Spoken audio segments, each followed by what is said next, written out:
त्यानंतर IV म्हणजे India VIX जर 15 ते 20च्या दरम्यान असेल तर आपण काय करू शकतो, 15 ते 20च्या दरम्यान असेल तर मार्केट आहे ते थोडंसं शांत असतं, थोडंसं म्हणजे जास्त नाही, आता थोडंसं शांत असतं. लोक ठीक आहेत, ऑप्शन विकू शकता. यामध्ये सुद्धा प्री सेलिंग मध्येच आपल्याला फायदा होतो जास्त करून. ह्या गोष्टी बऱ्याच जणांना माहित नाहीत की आपण काय करतो, IV आहे तो 10 किंवा 10 ते 14, 12 ते 14 दरम्यान आहे तरी पण ऑप्शन बाय करतो आपण. बाहेरवाल्याला फायदा होणार आहे का? बिलकुल नाही. त्यामुळे आपल्याला काय करायचंय, ऑप्शन सेलिंग कडे जायचं. तुम्ही शिकून घेऊ शकता, म्हणजे शिका आहे की आपल्याला ऑप्शन बाईंग कधी फायदेशीर ठरू शकते.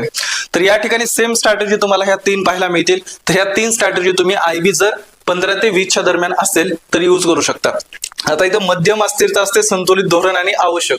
म्हणजे संतुलित धोरण म्हणजेच काय, तर तुमच्याकडे स्टॉप लॉस हा प्रॉपर असला पाहिजे, कारण इथं थोडीशी व्हॉलॅटिलिटी मार्केटमध्ये शांत पद्धतीने जरी मार्केट वाढत असेल तरी थोडीशी मुवमेंट मार्केटमध्ये फास्ट व्हायला सुरुवात झालेली असते.